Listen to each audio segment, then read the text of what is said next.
Hello and welcome back to another episode of Open Floor. I'm Andrew Sharp. In studio with me is Ben Golliver, and on the other line we have Rob Mahoney. What's up, Rob?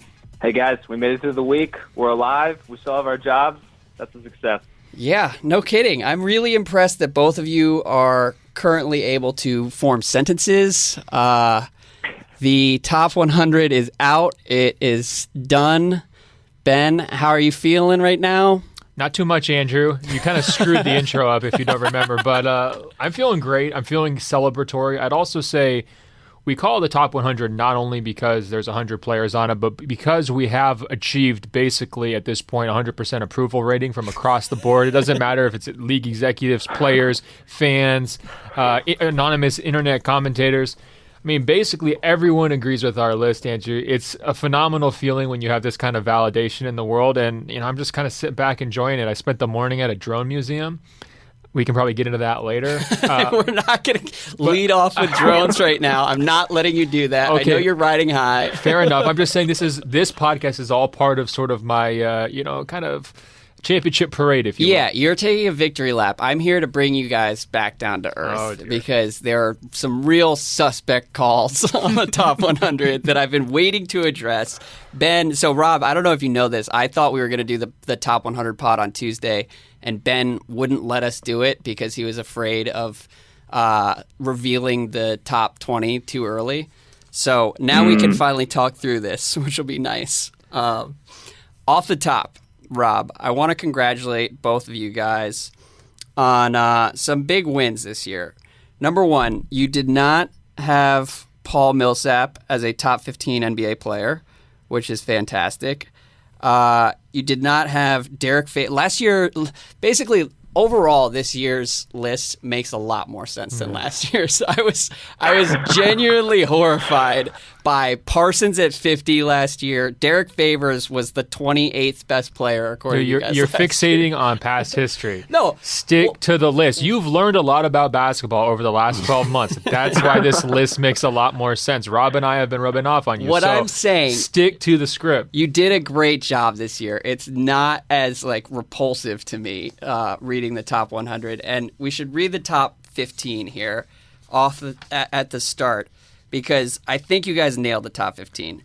Rudy Gobert, 15. Karl Anthony Towns, 14. John Wall, 13. Paul George, 12. 11, Jimmy Butler. 10, Draymond Green. 9, Giannis. 8, Anthony Davis. 7, Chris Paul. 6, Russell Westbrook. 5, James Harden. 4, Kawhi Leonard. 3, Steph. 2, KD. 1, LeBron. So in that top 15, was there any particular debate that you found hardest?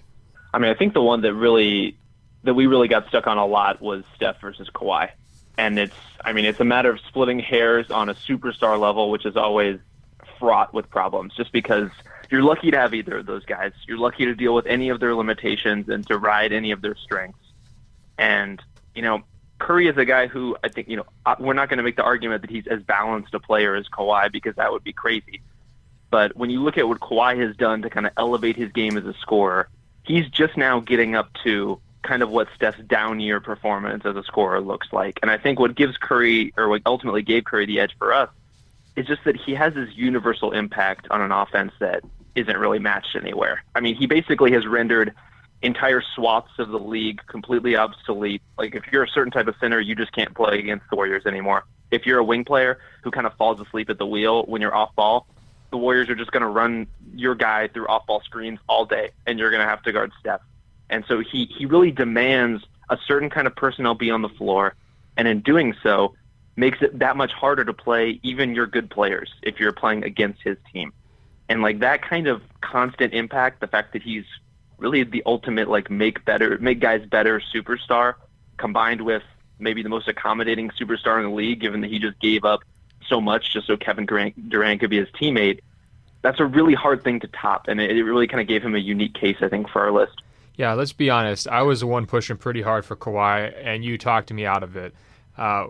So wait, you were trying to knock Steph down? I was. Because Rob's preaching to the choir right here. I would have Steph number 2. Well, we've determined that you're the Steph Curry fanboy recently. I mean, you have really been waving his flag pretty hard. But here's my initial instinct was, well, Kawhi's offense is better than Steph's defense. Therefore, this whole best two-way player idea kind of comes in, and maybe he's a better all-around guy. I think one thing that Rob mentioned is like the vacuum test. If you throw both these guys on a random team with a random assortment of teammates, the odds that Steph's going to take you to an elite offense are better than Kawhi's going to take you to an elite defense, because he's not a center. He's not a backline guy. Yeah. And I think having the ball in his hands and having this insane shooting ability where there's always going to be 2 or 3 guys going towards him virtually guarantees Steph and 4 dudes are going to be able to be a juggernaut offensively, and that's a good place to start. And I think that was ultimately we decided that Steph's offense, his total package, his total impact was the best in the league. And that was sort of the tiebreaker in terms of impact between him and Kawhi. Yeah, we had an emailer last year compare his effect on NBA defenses to Randy Moss's effect on NFL defenses. And that still, to me, is like the best way to explain it. So, yes, good job on the top 15. I feel like you nailed pretty much everything. The only other debate that I think is pretty close would be Giannis versus Anthony Davis. But I think you came out on the right side there as well. Now let's go to the bottom of the list, because really like 100 through 30 is where there's some of the best debates. Look at some of the guys you left off here. Dion Waiters. Missed half the season. Joe Ingles, or Joe Ingles, whatever. Andre Roberson, Malcolm Brogdon, Jabari Parker. And look at some of the people you have in the bottom 20 that I'm not sure why they're on the list. Kentavious Caldwell-Pope, why did he make it? He's one where I think we're a little more prospective on him just because of his age and his situation and the fact that it clearly hasn't clicked for him yet. If you want him to be a 3-and-D guy, the 3-point percentage clearly isn't there yet. The defense, I think, has been up and down depending on his health and his circumstances, but what we've seen in terms of the highs, like he could be one of the most important type of on-ball defenders in the league, a guy who can take away these kind of Steph Curry, Damian Lillard, Kyrie Irving pull-up jump shooters. He has the length and the quickness, and he can get around screens well enough to take a lot of that stuff away. And so to start with that kind of package and think, okay, the Pistons, they tried him out in some pick and roll last season. They were trying to expand his game, do a little more ball handling. If he takes one more step this year, given that, maybe it's just because of the situation he's in, or if you transport him to another team and think about what he might do, he really isn't that far off from being a really significant player. And so he's one of these guys who every year we're trying to identify a couple of candidates who are really prime to make a jump. And he was the guy who we like to kind of take that next step to prove that he's not only a more solid 3-and-D type, but that he might also have some other streaks to his game. So what concerns me about KCP is that the idea of KCP is awesome. 3-and-D guy, young, super athletic. The problem is he can't really shoot threes, and his defense is, he sort of gets credit for being a great defender. Detroit's defense has never been very good. Well, I would say that when we look at the vacuum test, there's a few black holes around the league. I'm looking at New York. I'm looking at Orlando. I'm looking at playing alongside Reggie Jackson. All of those things are going to... We're going to get to Reggie Jackson, who somehow is 25 spots higher on this list than KCP. So those kinds of things will warp perception after a down year for everybody. So we have to look at all the Pistons and kind of just reimagine them as players, all these former Pistons. Obviously, KCP is now with the Lakers. We just thought if you put... KCP's skill set's very transferable. It would work in a lot of different places, and if he was playing with better players, he would look better. His three-point shot percentage would go up. He'd have easier shots. He wouldn't have to do quite as much maybe as he had to do in Detroit. And then defensively, it's hard to maintain consistent defensive energy when Andre Drummond's the guy behind you, right? Okay, but if you're trying to win this year, I'm not even going to stand out for Dion Waiters too hard. Oh, God. But if you're no, we can look at some other snubs. Andre Roberson is more useful to a basketball team than KCP right now. And that's this year is about 2017. Well, that was something that you said trying to sound smart, which I actually appreciate because I like Roberson a lot. I had a hard time leaving him off the list. Another guy like that is Kid Gilchrist, right? What KCP does not do is cripple your offense in the same way that those guys do. I mean, you really have to scheme around their lack of shooting. Teams will just completely ignore them, and in a playoff series, that would really show. KCP is not a great three-point shooter, but you can't just leave him wide open, stand 15 feet away from him, and just dare him to take any single shot that he wants. And I think that's sort of the difference there. Okay. Moving on. That's one thing that Andrew brought up as well, is like the idea of Kentavious Caldwell-Pope. I think teams still guard him with that idea too. Like, I mean, he's not an awful three-point shooter. He came in at like 35% last year. But they still tend to guard him as if he's making that shot at a higher rate. And in some ways, that's even more valuable than doing it. Yeah, that's fair. I want to move on, though. D'Angelo Russell at number 100. I feel like you may have put him there to troll me personally. We put him there because you complained so vociferously about Seth Curry being at number 100. Now we were like, look, we can't have Seth Curry at 100. We have to snub Seth Curry. Let's put some player who might have a real ceiling and put up some numbers and maybe finally take a leap after two pathetic, terrible leadership type seasons in LA, and that's where we landed. That's my thing, though, is if he's on this list at all, you're projecting him to get better, and the chances, if he does get better, the chances are pretty high that this is going to be way too low for him. Well, he wasn't a top 250 guy last year, so this is a pretty metric. Look, you have Elfrid Payton above him. You have Dennis Schroeder above him. You just showed yourself there because we knew Elfrid Payton would be the one that would catch up to casual fans because they're just going to say non-shooter on a losing team and just dismiss him completely. And I think Rob can explain. So Elfrid does quite a bit, doesn't he, Rob? I'll let Rob explain. I just want to say that I went through and sort of marked up the top 100 with a pen here. And my note next to Elfrid Payton is, what is happening here? Okay. So explain Elfrid Payton's place in the top 100. Yeah, I mean, Payton is the guy who, since we're trying to evaluate these guys in a vacuum as much as possible, I think he really benefits from the fact that the Orlando Magic are just a miserable basketball organization right now. I mean, when you look at the lineups that he was in, playing with, two centers at the same time, Aaron Gordon at small forward, and still to make meaningful improvement to the point where he's now a pretty solid finisher around the rim, to the point where he's now shooting 47% from the field. And, he has that Rondo effect where teams want him to shoot, but the first step in becoming a better shooter is proving that you can. Damning. Yeah. So, look, he's not a guy I want on my team. Yeah. I will say that, but that's not the standard, right? Like, if we were only picking those guys, Cousins wouldn't even be on the list, right? Like, there's a certain degree where you have to say, all right, let's give him respect for what he can do. Good downhill guy, like Rob was saying, get to the basket, finish. He can collapse the defense. I think.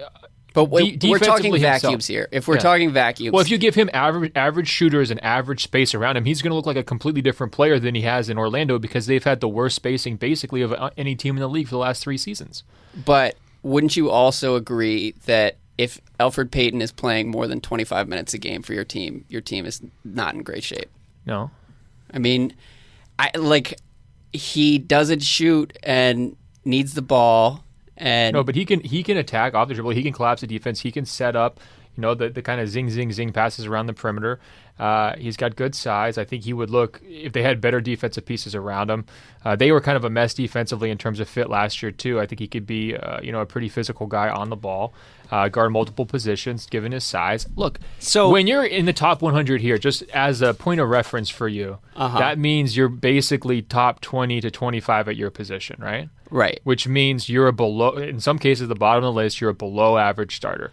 Elfrid Payton, guess what, is a below average starter. But I think I think a team with Malcolm Brogdon is better off than they would be with Elfrid Payton. Yeah, Malcolm Brogdon. Same with Dion Waiters. Same with Jabari Parker. How did you leave Jabari Parker off the list? Well, he has 2 ACL season-ending injuries in 3 years. He's out for a huge percentage of the season. He hasn't played defense yet. The Bucks didn't skip a beat when they lost him, and he really hasn't done anything besides score points for your fantasy team. I would bet $500 that Jabari Parker is going to be more valuable than Elfrid Payton in 2017.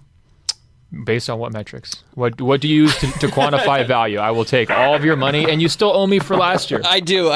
So Ben gave me, I think, 50-1 odds on Karl Towns MVP, and I owe him $50. But it was worth it for the chance at 2,500. I will agree with you that Jabari Parker, assuming he gets back on the court sometime this season, will average more points than Elfrid Payton. That's how you value players, it seems like. Okay.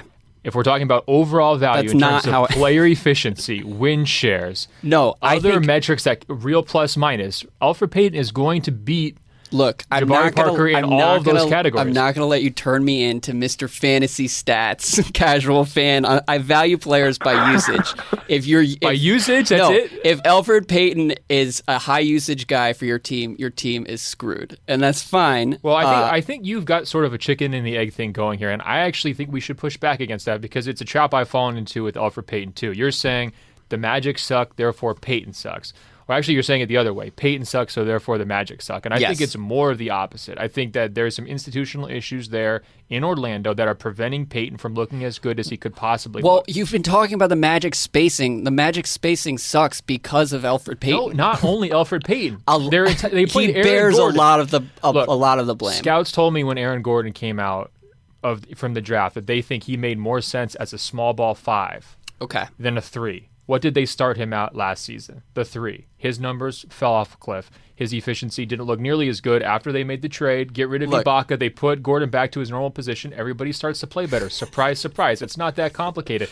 Do they have any shooters really to support Payton? I mean, yes, he needs a little bit of massaging. Yes. I'm not his number one fan here, but he is much better than he gets credit for. You know what is the most frustrating part of the top 100 process for me is that you guys go so hard on these irrational positions that I have to then take up, like standing for DeMar DeRozan or standing for the Orlando Magic.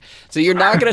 I'm not gonna be out here defending Frank Vogel and the Magic front office. I will just say that Elfrid Payton at 96 strikes me as odd, particularly because like Joe Ingles is super solid. Roberson, Brogdon, like these are players that I think are a lot more useful. But we should move on because we're not going to spend the entire podcast arguing about Elfrid Payton. Out of curiosity, do you know Joe Ingles' stats from last year? No, but he was. I guarantee you that his plus minus for Utah was pretty impressive and definitely better than Elfrid Payton. Okay. Let's move on to. I'm with you on throwing Ben to the wolves on Joe Ingles. By the way, he does love Joe Ingles, but like to a certain degree, like if you're out there. You're not a full-time starter, and you're averaging 7 and 3. At what point do we say, okay, like you are cool, like you're a hipster, a basketball guy, people love you, but at 7 and 3, are you really that important? Yeah, I think he may look better because of how badly the Jazz needed him last year. Yeah. But Marvin Williams at number 88. Explain yourself, Rob. Marvin's a guy who I think it's very reasonable to look at his place or look at his like box score production and wonder like what does this guy do? Because so much of his value comes down to like a fill the gaps, fill an exact kind of role on a winning team kind of mentality and kind of production where there are only so many of these kind of tweener 3-4 types who, by the way, are like some of the most valuable defenders in the league right now. Right. Who are also kind of league average or better 3-point shooters. And so you're narrowing the field to that. On top of that, Williams is getting more and more comfortable with his in-between game, stepping in off that 3, knocking down mid-range jumpers and floaters, kind of doing some things off the dribble that are a little more interesting. And so to have even just a touch of dynamism from that kind of role, which I think the entire league has shown how valuable it is. Just a touch of dynamism with Marvin Williams. Pretty important. Yeah, okay. But so why is he above James Johnson though? I feel like James Johnson has just a touch more. He had one good year in his entire career. He's never really done anything before last year. Okay, and Marvin Williams had one good year, and it was 2 years ago. No, he's had more than one good year. He's a solid 3-year run. I don't know. Last year was kind of underwhelming. He had a great career year. He did step back slightly, but his numbers didn't fall off that much. I think people were a little. They thought he was a little bit more inconsistent last year. Their team as a whole was disappointing, so I think that bled over to him a little bit. But I mean, what we're wary of, and the James Johnson one's a good example, is like we got real caught up in the Damari Carroll hype, right? Like you have that one random breakout in your late 20s or your mid 20s, and it's like, oh wow, this guy's some crazy player. And we were just trying to be cautious with James Johnson and say, look, like, you did it once, but you were also around here 5-6 years beforehand. Your role might change next season. Are you going to be able to repeat that now that you don't have the carrot of, the upcoming contract? That's fair. That's fair to me. Yeah, I think Marvin Williams is solid. There are other guys that you got left off the top 100 entirely. You just keep going back to Dion Waiters. So just try to make your case for a one-trick pony who hasn't mastered his trick, who wasn't healthy last season, who's never really contributed to a winner. I mean, let's make this case. Let's hear it. Yeah, no, I don't really. I'm not gonna go too far. I loved your withering dismissals of Waiters in your little write-up. It was like if bluster was the deciding factor, Waiters would be perennial top 10. And yeah, one trick pony without a trick is pretty amazing. But no, we're not gonna freak out about Waiters too much because I'm with you. He's an irrational confidence guy that I'm not even that confident in. Well, can I say one point here to just bring a level of lack of intensity because we're getting a little bit too at each other's throats here. I would just tend to disagree that the guys who are at the bottom of this list, there are all these candidates to replace them. I don't know if you agree, Rob, but I felt like this year the snubs part of it was actually easier than most years. Like I felt like we had maybe a hard time filling out 100 and not necessarily feeling like we left a whole bunch of deserving people off. Yeah, I mean, I think there were 5 or 6 guys, and a lot of them we've already mentioned. It was the Joe Ingles, it was the Andre Robertson, it was guys who have one-way games but are kind of tricky to place. But it wasn't as deep a crop as usual. And, I mean, I think the Dion Waiters hype kind of speaks to that, where it is truly depressing how much I've heard about Dion Waiters this week, given that we left him off this list.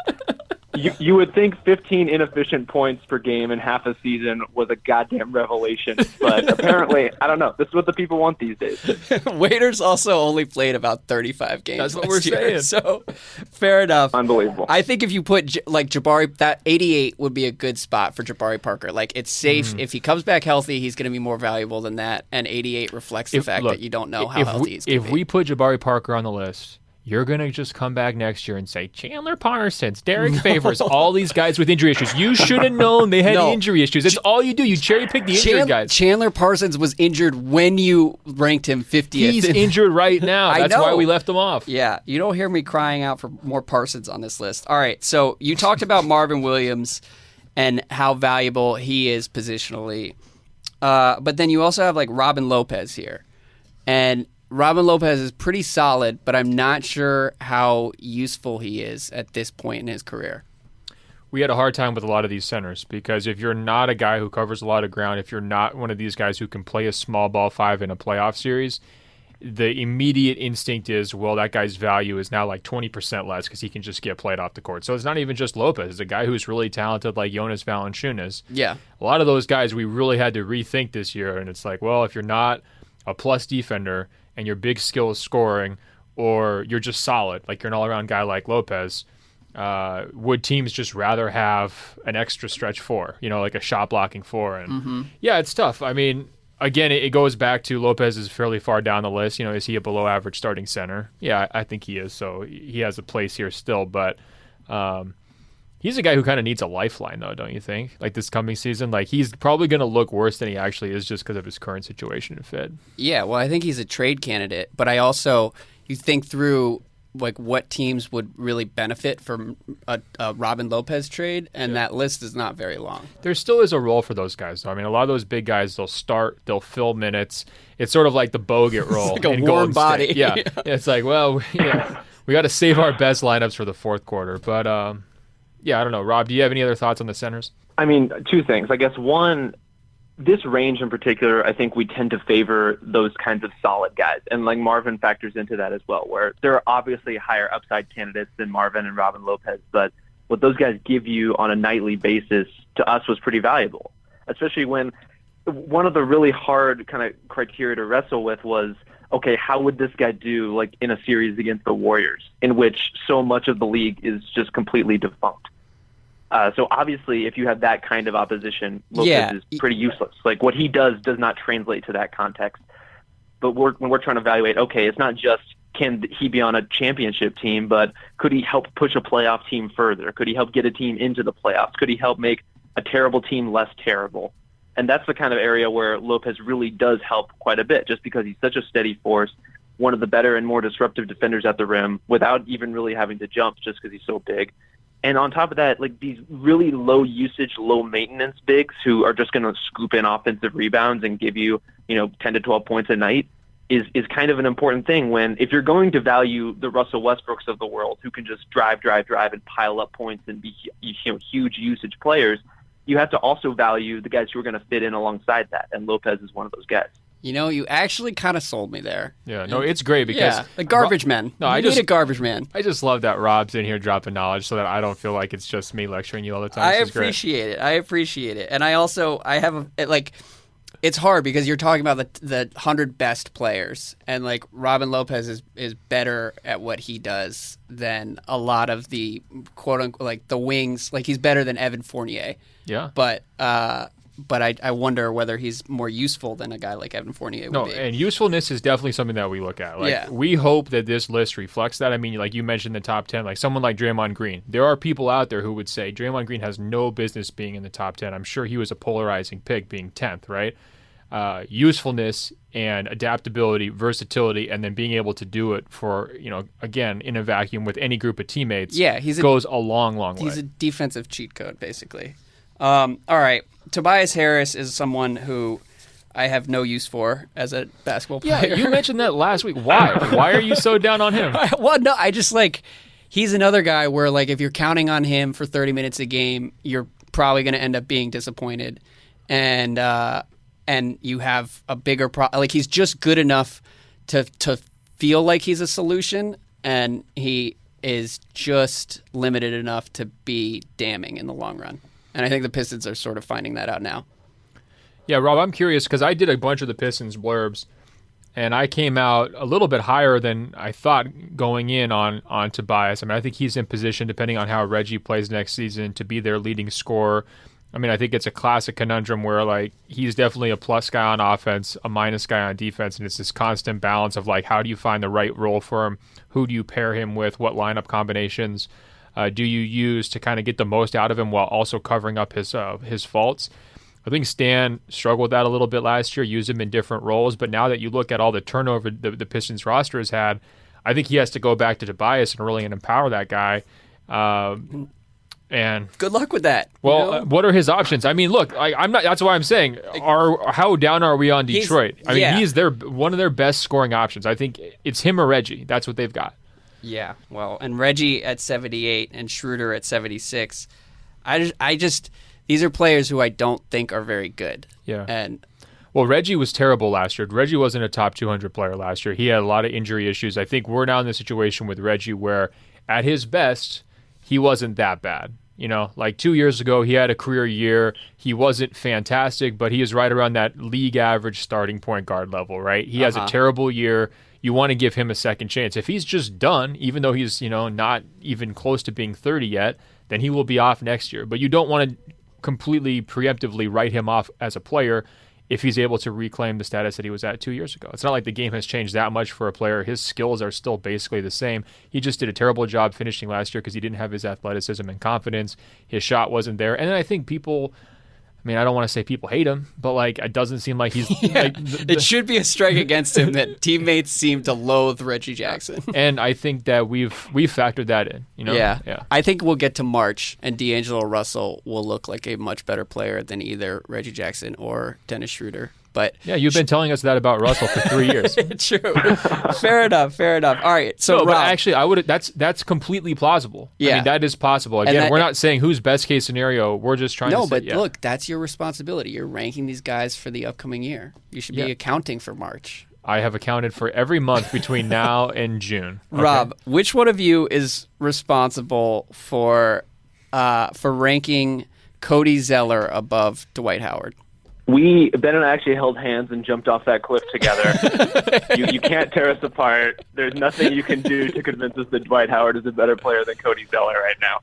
Yeah. Really? This is another one where, look, I'm not a Dwight Howard fan, and you're not going to turn me into a Dwight Howard apologist, but he was very solid in Atlanta last year. People love Dwight too, right? Yeah, he's another one who's going to win every popularity contest.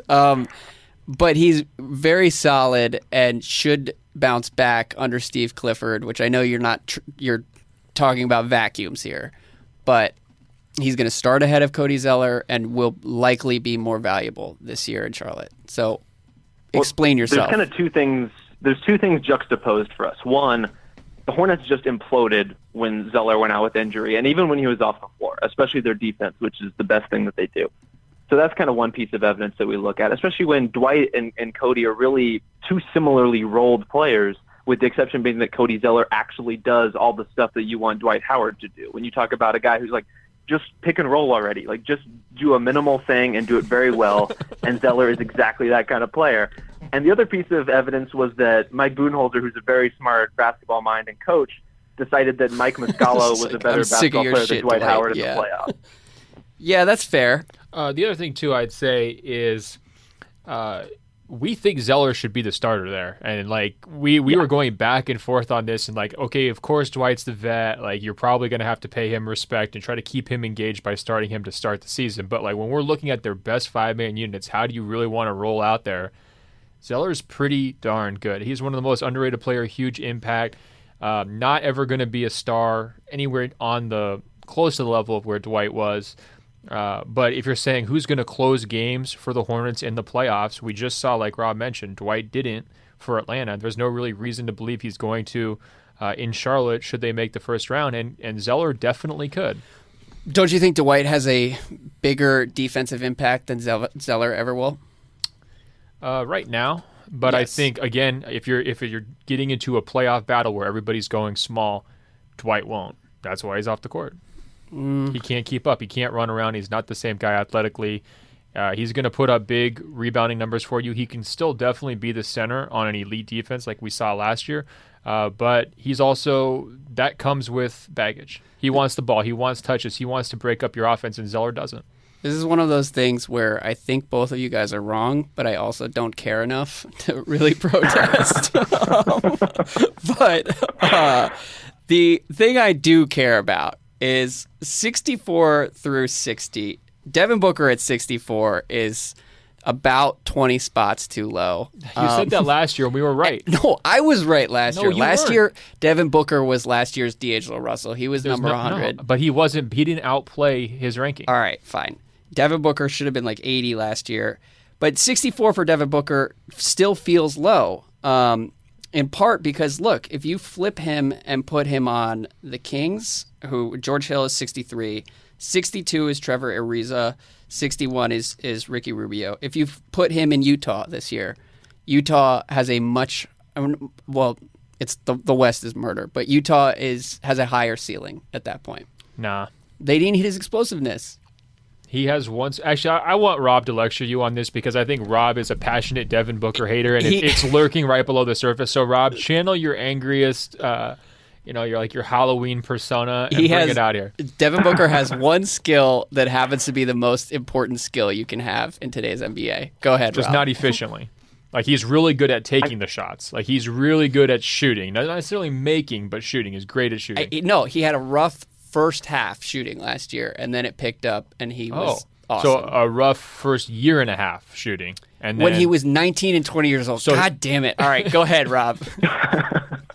I mean, to me, 64 is kind of a gift. And like, especially when you're comparing him to proven veteran guys, the contrast is just so stark to me, it's unbelievable. I mean, he's a guy who has been said, like, it's very funny when you listen to, people will bring out the stats of like, oh, he's the first player at his age to do this, or he's one of 3 players at his age to do that. And they're pretty much all usage related. It's like, he's the first player to hit this point threshold. Well, yeah, he's shooting 18 times a game. How many players age 20 have ever done that? Or have ever hit his level of usage? So you're better off with Ricky Rubio, who will dribble for the first 16 seconds of the shot clock and then get caught in a corner and pass it to somebody who's not in a position to score. And then average 9 assists a game and play elite on-ball defense? I mean, I know, I understand. Like, you only think it's about scoring. No. We're trying to explain to you basketball is about more than that. God, fuck off. I don't think it's about scoring. I think a guy like Rubio really limits what you could do offensively, and we saw that in Minnesota. Yeah, talk about Dwight when they were getting top 10 offense last year.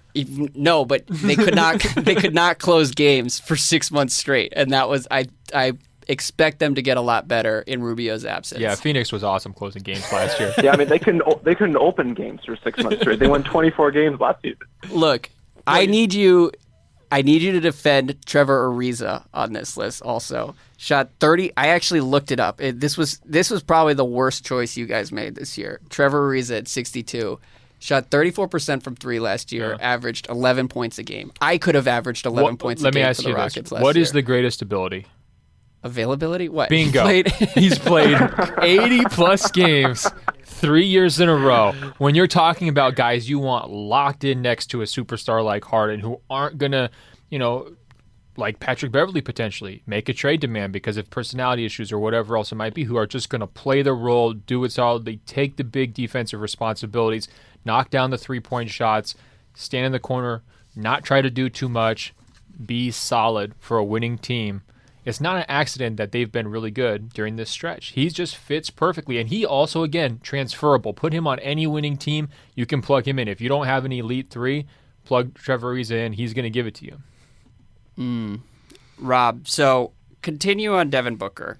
I'm gonna give you one more chance to convince me. I really am not sold that he doesn't help a lot. Like Phoenix, you talk about. I mean, you guys are giving points to Elfrid Payton for being held back by Orlando. Yeah, sure. Marquise Chris is like a basketball infant and was playing 30 minutes a game toward the end of the year. T.J. Warren missed 2 months for the Suns. Like Booker was surrounded by trash. Look, we don't want to put anyone who has never played a meaningful NBA game on the top 100. That's why Rob said it's a gift that he's 64. Okay. But yeah, I don't know. I don't know what to say. So here's the thing. Where I'm just right, history will prove me right. Think about it this way, because you were trying to do the let's imagine Booker in this scenario. Let's imagine Booker in this scenario. If you put Booker on one of these elite teams right now, he is not a starter. He is not a number 1 or a number 2 option. So now what is he contributing to games next season on a good team if he's not taking 18 shots a game? What's he doing? He's giving you big time minus defense. He's giving you so-so playmaking for others.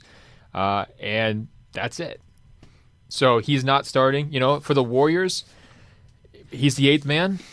No, you talk about somebody who could hang against the Warriors, which, like, to go back to something Rob said, I think that's a kind of an unfair test because is he going to start? Most of the league couldn't. Well, I'm just saying no. Like, but I think he could. Is Booker going to start for Houston? No, they're going to start Ariza over him.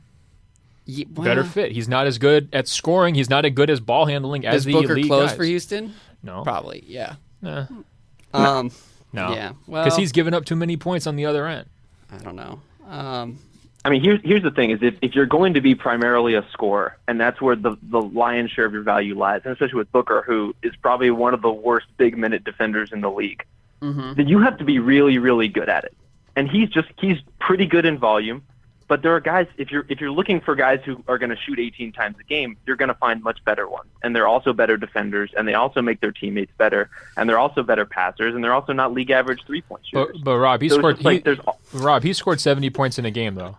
Look, I did hear about that. I would have been happy if Devin Booker were above Trevor Ariza and Ricky Rubio, and then it was basically it's Booker, George Hill, Trevor Ariza, Rubio, Drew Holiday. I can accept that he's not at Drew Holiday or George Hill's level. Rubio and Ariza are not a no-go for me. But fair enough. Agree to disagree. You guys could be wrong. And one thing I had a problem with is the 50s, to me, looked better than the 40s. Okay. And to take one example would be Avery Bradley at 54. I would rather have Avery Bradley than Harrison Barnes, 49. He's from Seattle, right? Batum, he's from Tacoma. Okay, so there you go. Doesn't really rock with the Seattle players, though. Nicholas Batum, Steven Adams, Andre Iguodala. I think Avery Bradley is more useful than all those guys. And Iguodala is tough because he's in like the perfect situation where he's super valuable to Golden State. But as you guys say ad nauseum, we're talking about in a vacuum here. Well, Rob, maybe this is a good opportunity to speak about the value of multi-positional defenders when they can guard, say, like 2 3s and 4s rather than 1s and 2s with Bradley. Because I think what we would agree with Sharp on is that like Bradley's an elite backcourt guard, and you'd love to have him, especially if you have a lead ball handler on offense, because he can pick up the tough defensive slack while still helping out as a secondary option on offense. So we definitely like Bradley. There's no doubt about it. But we kind of have a preference for those wing guys who are switchy and interchangeable, right? Yeah, and a lot of that comes down to, like Bradley will make your life easier if you have an Isaiah Thomas or a Stephen Curry. If you want somebody to guard an opposing point guard, he's a really useful guy to have around. But when you're talking about kind of Jae Crowder types, or as we get higher up, like Chris Middleton types, these guys who can guard 2 to 4 or even 1 to 4 in certain matchups, you're empowering your team to put their best players on the floor, because when you have that level of flexibility, then you can actually build your best lineups and you can adapt to a wider variety of situations. And so, I mean, we think Bradley is really good. That's why he's the 54th best player in the league. But I don't think it's a slight to say that there are some limitations that kind of keep him from moving up. He's also higher in our heart. We're with you. We like Bradley. I think sure. The line that I used last year with Bradley was like, there should be more people in the world like Avery Bradley, more NBA players in the world like Avery Bradley, because that's a great mold. There's going to be all these guys like the D'Angelo Russells of the world who are coming up, who are going to have the ball in their hands, who want to be that lead guy. And if you can play off these AAU-style lead guards and really help on offense and through all sorts of little ways, and also building up a three-point shot, and then just be an absolute dog on defense, that's an awesome player. And that should become a bigger mold than it is. And there's not as many guys in that same mold as you would think. So that's my thing, is there's a lot of, we talk about 3-and-D guys, mm-hmm. and there are only a few guys who really live up to the hype in that department. And Bradley is a shutdown guy who then allows you to space the floor on offense.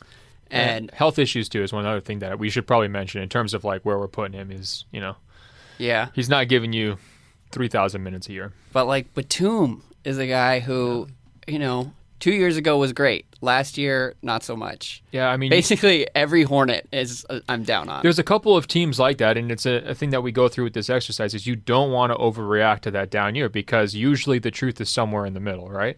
Like you're saying, maybe we overrated Marvin Williams a little bit last year. Maybe we underrated him a little bit this year.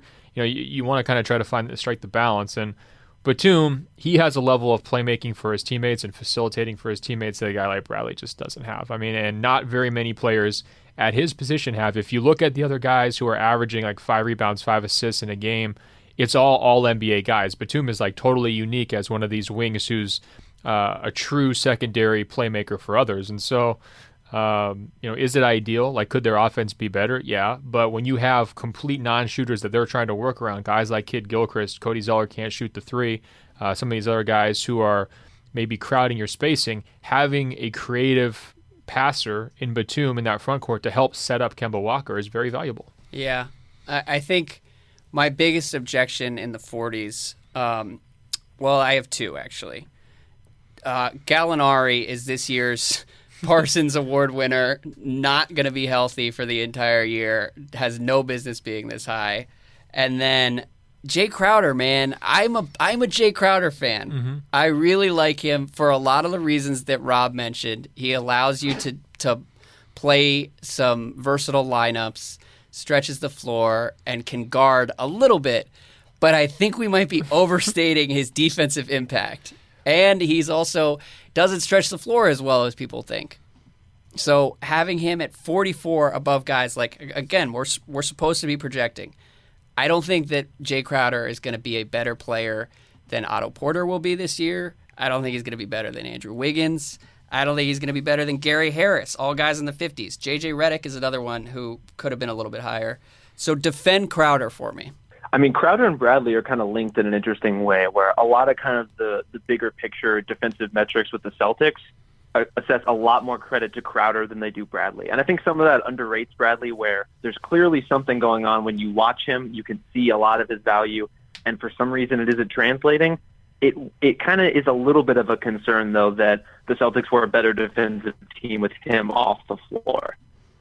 And so, some of that's a good defender, the lineups around him, what have you, is a part of so many of what Boston, so much of what Boston was able to do well. Cleveland's going to spotlight a lot of those there. again, the versatility of a player like that, I think he's just better defensively than you're giving him credit for there. And he shot nearly 40% on threes last season, which he's really living up to. As you said, there aren't a lot of guys who are really fulfilling the 3-and-D kind of mantle, and he's right there in both regards, doing both things at a really high level. I think most of what's been held against him defensively is that he can't guard LeBron James, to which he can join 99% of the league, I guess. I mean, he definitely can't do that. But otherwise, he's a really smart and strong all-around player who we like based on the positions that he puts your team in. Did you guys argue about this at all? Oh, and here's what's really annoying, though, is because once the Warriors sweep the Cavaliers and Crowder can't guard Kevin Durant, Sharp's going to come back and say, I told you I was right. Crowder's terrible. And he's going to disregard the fact that Crowder's got like a plus 12 net rating for the season. His teams always play better with him. I'm not saying he's terrible. He's just not this good. You guys overvalue players who are good in their role and undervalue upside. Okay. Well, whatever. I actually think a more interesting conversation we should have right now is the fact that I am having regrets for once about one of our players. Okay. And it's Gallinari. And Rob is a Gallinari, basically PR / I mean, I don't know exactly how to say it because you pretty much brainwash me on Gallinari every single year, Rob. So do it again so that we can explain why we got to where we are with Gallo, given some of the injury issues that he's had in the past, the injury issue he had this summer, new role, new team. I mean, why is he where he is? Okay, first of all, if you end up missing games for punching somebody in the face, you're moving up our list on Moxie alone. That's a nice feather in your cap. That's fair. See, you're speaking my language. Yeah, we finally got one that Sharp can agree with. This is perfect. Unbelievable reason to be injured, presumably at the start of the season, but hopefully he'll be healthy by then. I mean, Gallo is one of these guys who I don't even think people realize as they're watching him just how effective a scorer he is. He's the only player in the league who is one of the 3 best pick-and-roll scorers and best post-up scorers in terms of efficiency. And he's doing that because he just draws fouls at this ridiculous rate. And so that does subject him to, there's some fishy business involved with what he does, but he's so damn good at it in terms of making the most of every possession that he gets that he ends up being this really important kind of secondary scorer for a team. And if you can be that good in that kind of role where you're able to play off of, really a team-oriented offense like they had in Denver last season, find this role where you're very effective in it and also contribute defensively. And I think, you could argue that he really hasn't been playing enough at his best position yet, which is power forward. So if you put him in that spot, he's going to be fulfilling what you want out of a stretch 4. He shot 39% from 3 last year. He's going to be scoring in this wide variety of ways that is really tough to guard just because there aren't a lot of guys who are quick enough to guard a 6'10" dude who can take them off the dribble and who's always looking to get them in trouble with fouls. He's just a really tough cover and a guy who can at least compete defensively and play a really high leverage position as kind of a stretchy power forward. He's a walking mismatch. I mean, he's tough. He puts a lot of pressure on your lineups. I'm now fully back to being brainwashed. I mean, I would say... I heard stretch 4, and you know how a lot of times us on the internet will sort of like... place guys into that stretch 4 role, whereas actual players are like, there's a lot of wear and tear that you accrue over the course of a year playing up a position, and I don't see that working out well with Gallo. Yeah, it's tricky because he is not what we think of when we say stretch 4. When we think of stretch 4, we think Ryan Anderson just bombing away. Yeah. And Gallo is a dynamic all-around offensive player who, like I said, is a matchup nightmare and really creates issues for people. Can't really guard anybody. No. Like Rob said, he competes defensively. He's got some length. He can move his feet a little bit. He's better than a lot of the prototypical quote-unquote stretch 4s who were just riding off completely as defensive players. I'm a fan. I've just gotten sucked into Gallinari hype for the last 5 years, and every year his teams don't win, and he usually misses 20 or 30 games. Well, here's my secret. Once he does that again next year, just blame Rob. Okay, I will. I'm going to remember this. I'm curious about Embiid with you guys because he's a guy who I think even if he played 65 games would have top 30 value. You have him at 41 behind Isaiah. So they are obviously the 2 biggest injury question marks on this list. What do you think about Embiid, though? How much did you talk about it, really? Well, so with Embiid, I think that we were in the top 20 to top 25 range for him if healthy. Like if we're giving him 75 games or if we're giving him 70 games, He's got to be, I would say, above a guy like Jokic just in terms of his all-around impact. And he's challenging guys like Cousins and Marc Gasol. I mean, the elite centers, guys like DeAndre Jordan, like he's in that conversation. When he was on the court last year, their defense was amazing. And he's a great all-around offensive threat. He has got three-point range. He's got a little dream shake to him. He can dunk through traffic. Confident, gets to the free throw line. I mean, sort of everything you want. And I think we should also give him some leadership points too. I mean, I think he's got that kind of personality where guys will rally around him. And certainly I'm not just saying that because he hugged TJ McConnell very aggressively, but that was a fun moment. So he's got a lot going for him. But you just can't say he's going to play 75 games when he's only played 31. I mean, he's averaged 10.3 games. It's really tricky over the last 3 years. That is the track record that we have to work with. And if he wants to outplay this, go for it. But you can't just grant it to him. Yeah, it's tough because we had like a 6-week window where he was amazing. And yeah, do you remember him in April though? No. What'd you think in December? He hasn't played 30 minutes and he hasn't played a back-to-back. I'm not criticizing you guys. He's where he belongs. Maybe even a little high considering the injuries. But he's sort of the biggest riddle in the top 50 because if healthy, he's as valuable as anybody. Rob, I'm just curious, not to get us too far off track, but would you pay him a max extension the next month? I would be scared out of my mind. And some of that's, I mean, just the things we've been talking about, like Andrew, you said even if he plays 65 games next season, and I mean, yeah, that's double what he's played in 3 years.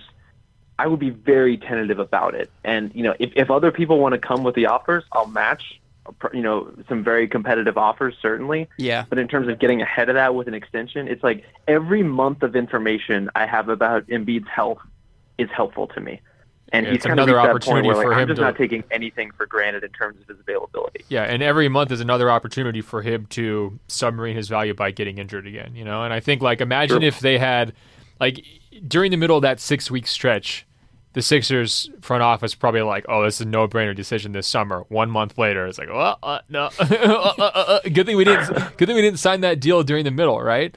And I think that's sort of the reality with him is they should let this play out until next year. He's got to prove it. He's got to understand that he has to prove it. And if he doesn't feel an obligation to live up to the money they've already paid him, and he wants to be upset about it, I mean, I don't think he would. But usually guys who play that well on that level just think, okay, give me the money, I've earned it, right? And I don't think he's nearly in that position yet. If I'm Philadelphia, I think that only hamstrings you. It doesn't solidify your future usually say the John Wall move or the Bradley Beal move for Washington. That solidified their next 5 years.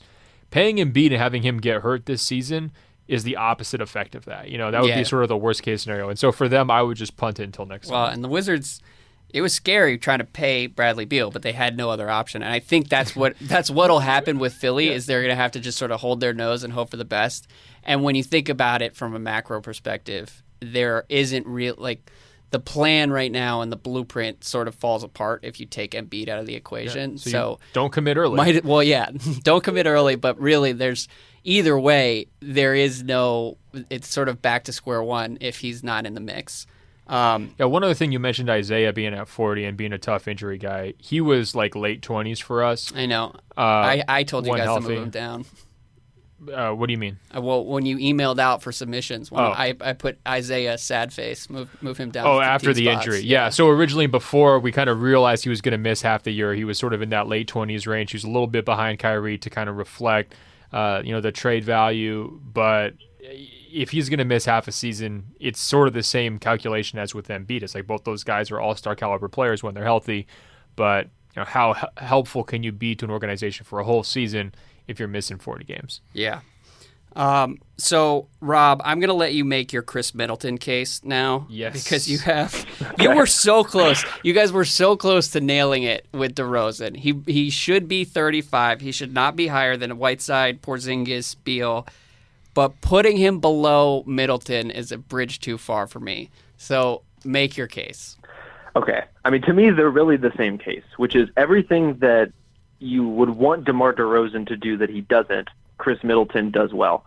Okay, DeMar isn't a good three-point shooter. Chris Middleton is a 40+% three-point shooter pretty much every season. DeMar isn't a good perimeter defender. Chris Middleton is one of the league's best perimeter defenders and a really competitive and good defender at power forward as well, if that's what you're into. And for a guy who, okay, DeMar isn't a great passer out of double teams, doesn't read the floor always in the most efficient way. Middleton's one of the better playmaking wings in the league. Almost all of his assists go directly into dunks and layups and threes. And so he's really, he's a secondary playmaker more than I think people understand. A guy who can do stuff off the dribble, but who's absolutely perfectly tailored to his role. And he's being dragged down a little bit in terms of his reputation because of injury, but that dude limped through the playoffs, gamed the hell out of that series to the best that he could, and I think really put up a competitive showing in terms of what he could do against teams that have good wing players and have a lot of things, a lot of players for him to defend. I mean, we're really high on Chris Middleton, obviously. We know that a lot of the world isn't going to come along for that ride.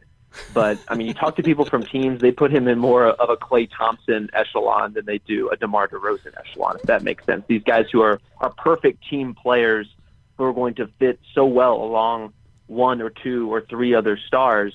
And those are the kinds of, highly versatile, high-leverage players that we tend to favor, is guys who can fit on a wide variety of teams, and Middleton is absolutely that. Yeah. So, Rob, I know you did the media junket up in Toronto that accompanies every single one of these releases because DeMar will come out and, take his shots about his ranking, and then the Toronto media loses their mind. I think if we're talking thirstiest local media groups, I think Toronto might be top 2 or 3 in the league.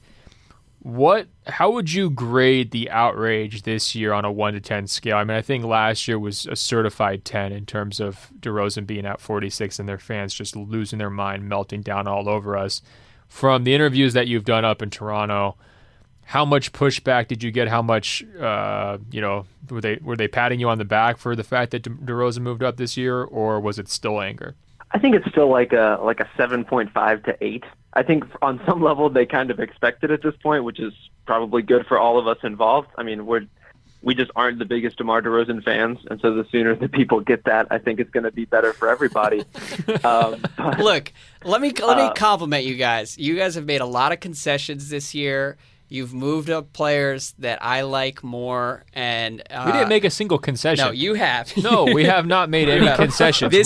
We update it on an annual process, taking into account all information. You got a few things right. You got a few. I would say more than a few things wrong, and we made our adjustments independent of your opinions. I know that deep in your heart you wanted to have Melo in the 50s, and you didn't because he belongs in the 30s, and I appreciate that. I feel like I've rubbed off on you, Ben, and you sort of transferred it to Rob. You've done a good job, and you just needed one for you. And Chris Middleton as a top 35 player is one for you, and I get it. It's the hipsters in you needed to pretend that he is I would take Avery Bradley over Chris Middleton. Yeah, you're losing a lot of basketball games with what you've said so far on this podcast because you take Devin Booker over everybody. Look, Middleton is really good. I think this is another case where he's very good at being a third option, whereas and on some level it depends on what type of team you're trying to build. If you're trying to build a title team, Middleton makes a lot more sense as a third or fourth option. But if you're talking about who's the best players, I think DeRozan is more productive. And nah, man, he's a better scorer. That's it. Every other category, Middleton is better at him. And who's more transferable? If you're talking about the very best teams, if you're Cleveland, would you rather have DeRozan or Middleton? No doubt about it, they want DeRozan. If you're Golden State, spent 6 months last year closing games for a team that won, I think, 51 games. So in Toronto, that counts. Okay? Their offensive efficiency was terrible. There's so many better ways to do it. It matters that at the end of a game, you can throw the ball to DeRozan and he can get you a bucket. You can't do that with Chris Middleton. And that's been an issue in Milwaukee You'll be winning by 15 points if you've got Middleton and as much talent as he has around him in Toronto. The Bucks aren't winning any games by 15 points because they don't have as much overall talent. If you put them in a vacuum and you say, okay, who's choose up sides, or if you put them both on a great team like Golden State or Cleveland, Middleton's playing way more minutes. Tomorrow's not even seeing the court. If you give Giannis DeRozan this year, the Bucks will have a more successful regular season. They'd be worse. Their offense would be worse. Their defense would be significantly worse. It's not even close. God damn it! Please, Rob. Please explain. This is getting bad, guys. This is getting bad. All I can think about is how much better the Raptors would be with Chris Middleton. That's all I can think about right now. Do you really believe that? I really believe that. I mean, if you look at, basically the only argument against this kind of line of thinking is how well the Raptors did when Kyle Lowry was injured, and the fact that DeRozan had to carry that weight. And then you look at the teams they played against, and it's like Knicks, Pistons, injured Mavericks, Nets. It's just like the worst teams in the league. It's the same reason why you voted for Westbrook, because he gets these amazing wins against lottery. That's bullshit. I watched him in a must-win game against the Wizards. You watched one game? Beat the Wizards. No, he was really solid. All right. Look, DeRozan, you guys are too hard on him. I understand. Okay, so explain to me, how does ESPN have him lower than we do if we're too hard on him? I can't explain ESPN's trolling this year. They were going hard. They ranked Lonzo Ball the 63rd best player in the league. So I'm not here to defend ESPN's rankings. I'm sure it was hard for you to see yourselves get out-trolled on DeRozan. It was pretty annoying to get outflanked by anybody. But no, I think that you're giving DeRozan like this superhero credit for Toronto's success when he wasn't even close to their best player last year overall. That's Lowry. Still, it's not even close. And the Raptors play so much better when Lowry's on the court without DeRozan than they play when DeRozan's on the court without Lowry. The numbers are absolutely overwhelming. And so when you're looking at that 51 win total, you have to give a lion's share of the credit to that for Lowry. And we also have to think about sustainability. The way DeRozan does it's hard, year after year. Can he do it at the same? He has done it for 1 year. He had one big career year. He has scaled up here these last couple of years. Last year was his best year. There's no question about it. Are you ready to guarantee to me right now he is going to have the same scoring number and same shooting number next year as he did last year? Basically, the biggest strike... Is he going to regress? The biggest strike against DeRozan is that he relies heavily on officiating and getting to the line. Well, Andy doesn't play defense, and he doesn't show up in the postseason. There's a lot of strikes against this guy. He doesn't show up in the postseason in part because that officiating does not extend to the postseason. Yeah. But Chris Middleton, spoiler alert, Chris Middleton's not doing shit in the postseason at any point in his career. He will this year. Okay. The Bucks will win a playoff series. And by the way, this is hilarious because you're trying to tear down Chris Middleton and you missed the only real argument against him, which is that he was injured last year. And that is the best reason to knock him down. If we have him too high, it's because he wasn't healthy enough last season. Okay. Yeah. Well, look. One other DeRozan note, too. I mean, we're looking at 5 straight years of data that says the Raptors were better with him off the floor. 5 years. And that's because they had, in part, one of the best benches in the league. He gets all his bench players paid. He couldn't even make those bench lineups good. Like what Kyle Lowry was doing with the same exact group of players, that was what translated to the Raptors being a good team. And so, look, he's a really impressive player. He's technically awesome. I love watching him play in terms of his footwork and his technique. There's just a clear limit on how good a team can be if he is a prime offensive piece, and he has shown that he can't, because of the limits of his game, be a second, be more of a complementary piece because he doesn't cut and he doesn't shoot threes. He doesn't even start in the show. Yeah, well, if he's in the Western Conference, he's not a starter. On any of the good playoff teams, if you're looking at his all-around game, he's not a starter. Utah would be so much better if they had DeMar DeRozan playing instead of Rodney Hood. Nah. If he was their starting two guard. I mean, we do have him above Rodney Hood on this list, but I'm not considering Utah one of the best teams in the West. But yeah, they are one team that could use a little bit more scoring punch. So you keep going back to them when you're defending the one-dimensional scorers that you have a fetish for. I do not have a DeRozan fetish. I do think he's really solid, and you guys are dogging him for the second year straight. All right, we got to wrap things up in the next 10 minutes or so. I have a couple more complaints. Bradley Beal, I think both of you know that if he is healthy this year, 32 will be too low for him. That's a big if. Yeah, no, it is, and I'm not going to jinx it because I remember last summer I came on the pod with you and said 50 was maybe too high for him considering his health. So I'm not going to come. So we were right, though. Is that what you're saying? No. It almost sounded like that. It really did sound like that for a second. I'm not going to be beating my chest about what Bradley Beal's going to do, but I just would say that Well, how much higher do you think he really is? I mean, what's his peak? He's not top 20. No, I would say 25. Okay. So you're arguing about a couple slots here. Yes. Okay. Yeah, all of it. Look, you guys did a good job this year. Why was Paul Millsap lower than Kevin Love? Can you explain that? Millsap had a tough year last year. I think he missed having Horford. I think that they had a real synergy and that he was another guy who fell off of his peak year production. And he's past 30 now. And so we expect that could slide. Also, one thing I factored in with Millsap is he's moving to the show. So, like, his life's going to get a lot tougher going from the East to the West. Look, man, you guys are – the criteria is so fucking confusing because we're supposed to be talking about a vacuum. And if I'm building a team in a vacuum, I would rather have a guy who could play D. But the thing is, critics like you don't stick to the vacuum test. You kill us and say, oh, he had a down year, he had a down year, he had a down year. So we do have to kind of consider these other factors. Now, obviously, if you're going to throw him out there completely in a vacuum, the fact that he has had 2 bad 3-point shooting years in a row, they've definitely been down, not quite as good, so he's not quite as valuable there. I mean, Rob, he definitely is a better passer, playmaker. I'm cutting Ben off here. For his teammates. Rob, would the Cavs be better off with Paul Millsap than they are with Kevin Love?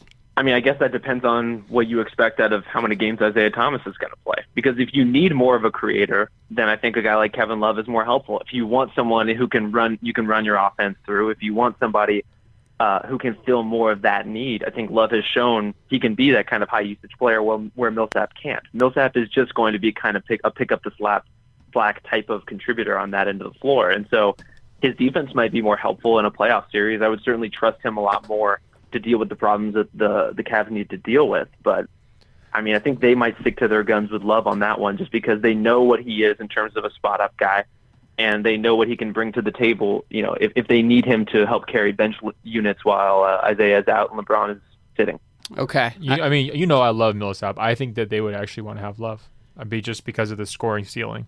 You know, I think really? Yeah. Even matching up with the Warriors?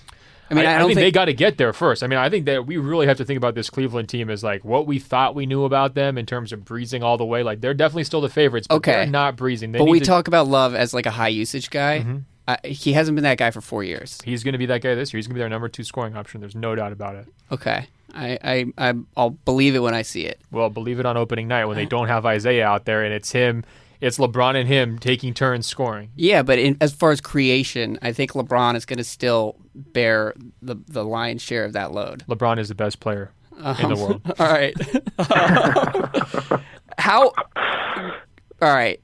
Talk me through how Boogie is higher than Marc Gasol on this list, because Marc Gasol checks every one of your bullshit basketball hipster boxes. And I just don't understand. Like, I think if you're going off... Show Rob some respect. You don't have to show me any respect. Don't be throwing profanity and these, like, just ridiculously, like, undercutting terminology, okay? Rob's a good dude. If we're talking about pure talent, Boogie is top 15. If we're talking about fit and character and intangibles and all sorts of that, also all of that stuff, I don't see how he's possibly above Marc Gasol. So which one of you made that decision? Is this another one where you jumped off the cliff together? Every decision, we jump off the cliff together. You're a unified front, like two good parents. Yeah. We're lockstep. Just like we're sort of like the basketball internet's version of Garpax. You always have to refer to us as the full name. No, here was the thing with Cousins. This says more about Cousins and how we treat him than it did about Gasol, because we did the game constantly of like, well, would you rather have player X or Cousins? And it would always be player X. And we realized if we kept playing that game, Cousins just wouldn't even be on the list. He doesn't make his teammates better. He's got this consistent track record of just being fit problems, lineup issues.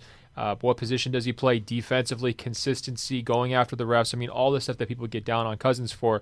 There's always going to be somebody who you would just prefer to have in your locker room than DeMarcus Cousins, right? So he fell like 10, 15 spots, maybe 10 spots from last year, based largely on that test, because we had now seen 2 separate scenarios in both Sacramento and New Orleans where some of the same issues were coming up. We couldn't just blame the Kings' dysfunction anymore. We are starting to see more vacuum episodes of Cousins that confirmed the downside of some of his limitations than we had known, say, last year when we did this ranking.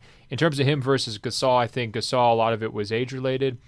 His rebounding numbers have slipped a little bit. I think he's had some health issues. If Rob and I are picking, like, which guy do we want for our team, I would bet both of us would just take Marc Gasol, the solid, the sure guy. I think he's slipped a little bit defensively as well. After he's turned 30, he's not quite that defensive player of the year perennial candidate that he was. Maybe during his peak years. This was more out of like, we don't want to completely slander and underrate Cousins' talent. Okay. And were you on board with that, Rob? I mean, this exercise was excruciating, like Ben said. I mean, we really did jockey with moving him around all over the board on the would you rather have player X or Cousins test, especially because like there are NBA people who will tell you that they wouldn't take him on their team under any circumstances. And the truth to that, I mean, it could be an exaggeration. No, I think it's true. I've heard that too. It's like a large percentage of the league is out on Boogie. Yeah, you'd rather regardless. have waiters play center than DeMarcus Cousins. I think we can all agree that my team would have a tumultuous regular season and a much higher ceiling in the playoffs, whereas your team of Chris Middleton and Marc Gasol and Elfrid Payton would be real solid through April and then just get rolled.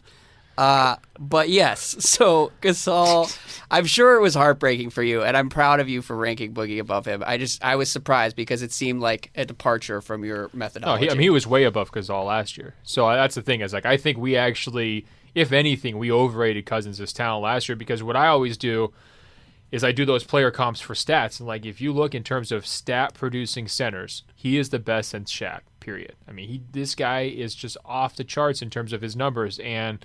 I think this year more than any other, we considered the costs that come along with having him get those numbers. Basically, like how empty are his stats? And I think in Sacramento, the argument was, well, he has to always do it, right? Like he's the whole team. They don't have a lot of other talent.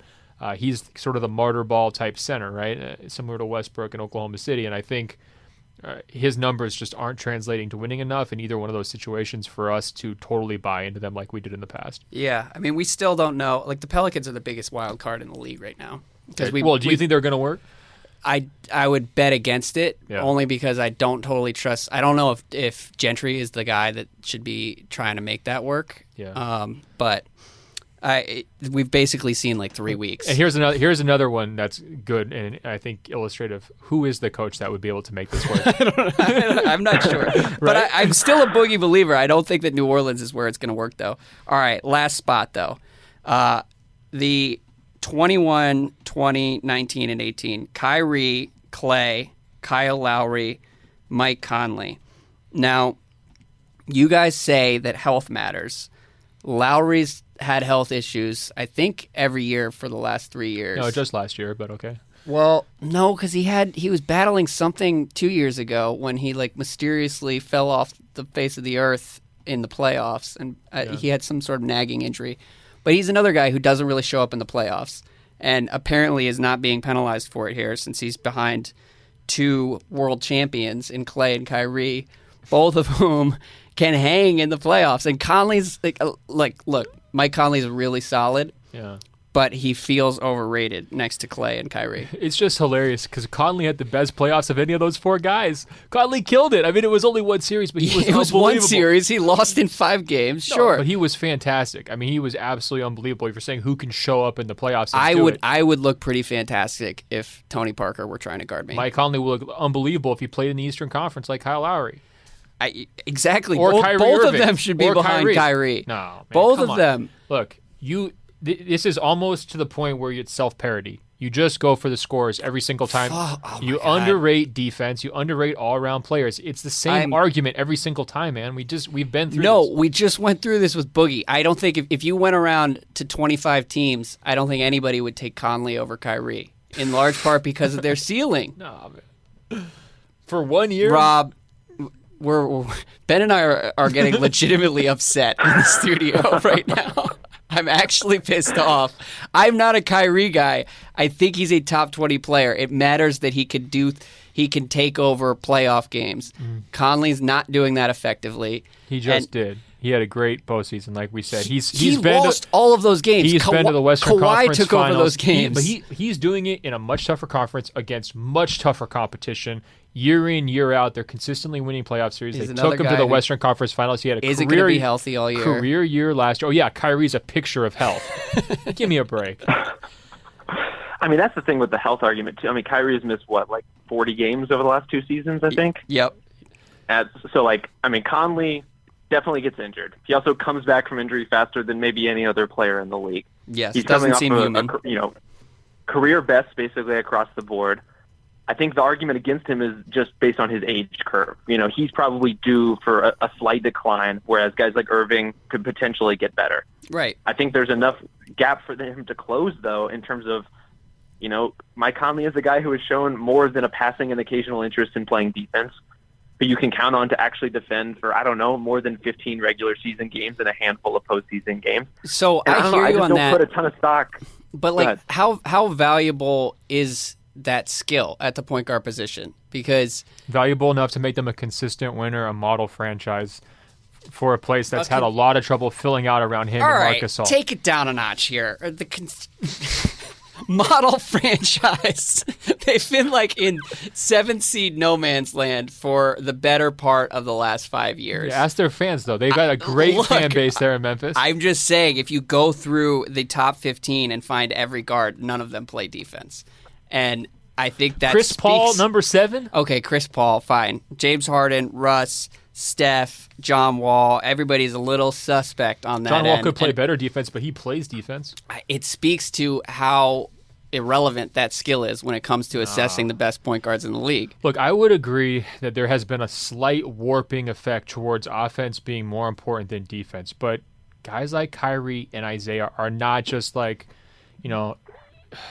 average or slightly below average defensively. They're really bad. And so if you're not an elite playmaker for others, Kyrie is not that. If you're not a guy who's shown that he can lead a winning team, if you're not, himself, not in LeBron's shadow, but himself, if you're not a guy who's consistently, positive net ratings when you're on and LeBron's off, what are you really doing if you're not playing defense at all? How helpful are you going to be? I mean, I think if you're looking for any reason to be skeptical about Boston, it starts with Kyrie. Yeah, I mean, I think Kyrie is going to go there and score his ass off. And Boston, like most teams would do with a great point guard, is going to find ways to hide him on defense. Yeah. And that is something that, granted, the Grizzlies don't have to do that with Conley, but they also can't count on him to carry them. Who wins a playoff series last year? Memphis? Or this new Celtics team with Kyrie? You're amazing. The new Celtics team, but that's partly... Really? A three-deep Celtics team versus that Grizzlies team? Definitely. Oh, Rob, crazy. Back me up. Come on. I'm just the Kyrie stuff is so strange to me because I think what Ben brought up about him playing without LeBron, to me, is so damning.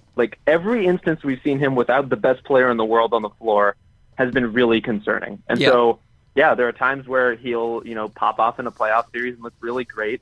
He'll carry them for stretches. He'll do great things for the offense. But, again, if you can't count on that guy to elevate lesser players, what are we really talking about when we're in range of – these are all kind of first-option guys on a team. Mike Conley was the best player on a good playoff team last season, had a great playoffs, will actually defend. I mean, Kyrie Irving, yeah. I mean, he's going to score a lot for the Celtics. I, again, don't think he's going to be the best player on his own team. Interesting. I think that Marc Gasol was probably the best player on that Grizzlies team. You're completely wrong. The DNA and the reason they win is because of the defense that he holds together. That's a smart take 2 years ago. Mike Conley has passed him. Okay. Well, do you have any final thoughts here? By the way, I'm not super high on Kyrie. I'm not arguing that he should be above Wall. Yeah. I think one spot behind Lillard is right for him. And you guys were close. I think Lillard's a little bit better. You would say Lillard over Kyrie. Yes, even though you said Lillard over Conley for all the same reasons that Kyrie should be above him. I'm asking you, based on the arguments you just made on behalf of Kyrie, wouldn't you say he's going to have a higher scoring average than Lillard next year? No, I think Lillard is going to be more consistent, and if you put Lillard in Boston's system, he would be even better than Kyrie will be. And look, Kyrie's not perfect, and if anything, his strengths have been overstated over the last few weeks. And over the last 3 minutes? No, I'm just trying to balance it out, all right? I don't think any team would take Conley over Kyrie unless they were trying to, You're crazy. Go nuts and get a 7th seed. If they're trying to win, they're taking Mike Conley. Do you have any final thoughts, Rob? Just that there's a point in this process when, Ben is like, okay, who would you rather have between Dennis Schroeder and Victor Oladipo and Reggie Jackson, or I just want to set my phone on fire and throw it up, I don't know, the highest thing I can find. And being able to circle back does offer this process some redemption. There are some dark days when you get into the 70s and 80s and you're comparing like the most minor differences between merely solid players. Right. But this is the fun part, is the circling back for sure. So thanks for having me. I have one last question, Rob, and it's about something that I said to you last night while I was in the middle of writing the last two blurbs, Kevin Durant at number 2 and LeBron at number 1.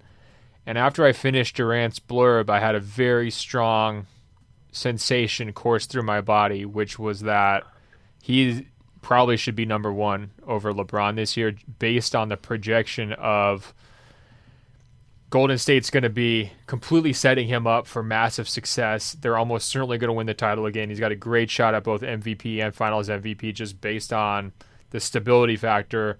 LeBron has sort of none of those things and is heading into a situation where his free agency could become this gigantic distraction that winds up taking a toll on his reputation because people are going to blame him for Kyrie wanting out and potentially blame him for leaving Cleveland hanging. And I was wondering if we get to next June, if we're going to wish we had preemptively pulled the trigger and said, this is the year KD passes LeBron, or are we going to feel comfortable passing that buck for another year? You did play it a little safe. We did. With the top 15. If you want to call us weak for that, I actually, you know what? Make that case. Make that case. Just call us the chickens. No, the top 15 feels exactly right for September 2017. I think that by the time we get to April and May, it's going to start to there's going to be a little shakeup. I agree. I would say we took a bet not necessarily with KD. I mean, this is a much smaller one. We took a bet on Gobert, though. I mean, having him at 15, I think that's higher than a lot of people would have. And there could be a couple others. Giannis, I mean, we're banking on him really taking another step, I think. But yes, I mean, Rob, when I was texting you saying we should flip KD and LeBron at the last minute, or we should think about it, or I'm predicting for sure KD is going to be number 1 next year, what did you think? I mean, did you think I just lost my mind, or could you see where I was going? I thought you were the Dwight Howard of this list, and someone had offered you candy in exchange for moving Kevin Durant to the top. You got on a plane, and when you landed, you had a completely different answer than the one that we had left with. Yeah, it's so close. I mean, I think there's a very real possibility Durant could be there next year, but you just can't do that to LeBron. He's too good. He's been too good for too long. I need someone to beat me over the top of the head with someone else being better before I'm willing to admit it, I think. Yeah, I think that's a safe play. He did have a 33-point triple-double. I know it was only a 5-game series. Now you're discounting the performance in these shorter series, but 33-point triple-double in the final is pretty impressive. My final thought is you both have done a great job. Thanks, Andrew. And I'm shocked at how much went into this. I remember during the eclipse, I was texting Golliver to find out what kind of photo equipment he was using, only to find out that he had just gotten off a 3-hour call with you, one of many, I'm sure, and missed the eclipse entirely for the sake of the top 100. There'll be another one in like 17 years. For real, though, you did a really good job. I will be proven right on Devin Booker and Kyrie over Conley, and you're never going to really sell me on Cody Zeller. I mean, we can't all agree. But I really appreciate this, and I appreciate anyone who took an hour and a half to listen to this podcast. We've been all over the place, but that's what September is for yelling about stuff that means absolutely nothing. Yeah, Rob, thanks for coming on and talk to us about this. Any final shots you want to get out there? I just really hope we're not making the top 100 of 2034 or whatever when the next eclipse rolls around. So help me, please. for Ben's sake. No, I'm looking forward to that list. Let's get started on it tomorrow. All right. Well, we'll be back next week. And thanks again, Rob, for taking the time. This was fun. And subscribe, review, rate. If you have 5 stars. If you have thoughts on Trevor Ariza's place in the top 100, please let us know in the iTunes reviews. 5-star reviews on iTunes. openfloormail@gmail.com. for all of your questions. Ben.Golliver on Instagram for all of your art criticism. At Rob Wrap it up. At Rob Mahoney on Twitter for your incredible, insightful basketball opinions. And Andrew, we're gonna double back again sometime soon for another pod. Until then, I'll talk to you.